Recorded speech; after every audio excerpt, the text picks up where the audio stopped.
সংসার চালানোর চারটি কথা নেই। আরে বাবা, মা আর দাদিদের মুখে কত শুনতাম বলো তো।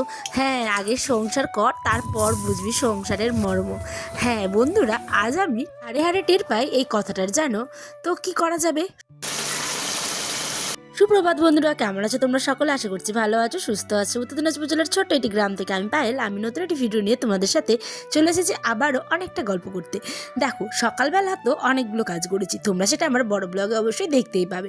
তো চলো, ছেলেকে এখন দুপুরবেলা হয়ে গেছে, স্নান করিয়ে দিই। কারণ এই ছোট্ট বাচ্চাটাকে যত্ন করতে করতে, সংসারে কাজ করতে করতে কখন যে টাইম চলে যায়, সকাল গড়িয়ে সন্ধ্যা হয়, সে আমরা বুঝতেই পারি না।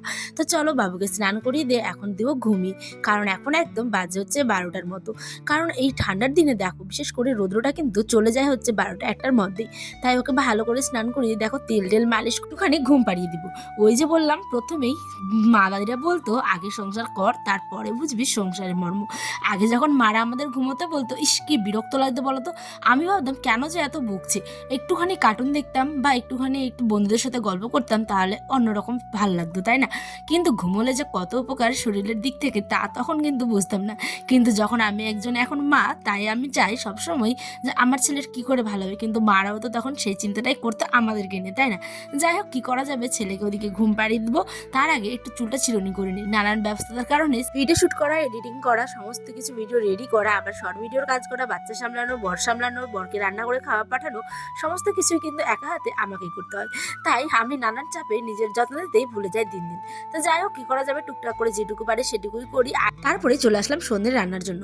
জানো তো, আজকে কিন্তু আমাদের একদমই পোলাও আর মাংস খাওয়ার কথা ছিল। তো বরমশাই যখন বলে গেছে, আমারও মনটা চুকচুক করছিল একটু খাওয়ার জন্য পোলাও আর মাংস। বহুদিন ধরে যেহেতু খাওয়া হয়নি, তাই ভাবলাম চলো একটুখানি পোলাও মাংস করি। কিন্তু রান্না করতে গিয়ে এমন বিপদ ঘটবে কে জানতো। দেখো তোমরা স্কিপ না করে, তার আগে দেখো বর চলে আসলো কিন্তু রাত্রে, একদম দোকানের কাজ সেরে স্কুল সারাদিন করে একেবারে মানুষটা বড্ড ক্লান্ত। এখন আসলো চালের বস্তা নিয়ে, যেহেতু আমরা কেনা চাল খাই আর সেটা একদম শেষ হয়ে গেছিলো। তাই বুদ্ধি করে ভাবলাম পোলাওয়ের চাল যখন আছে তখন ওইটাই আজকে পোলাও আর মাংস করে খাবো। তারপরে দিয়ে দিলাম গরম মশলা, আর এই দিকে দেখো বসিয়ে দিয়েছি মাংস। কি সুন্দর হয়েছে জানো, দেখতে যেমন হয়েছে খেতেও তেমন খাসা।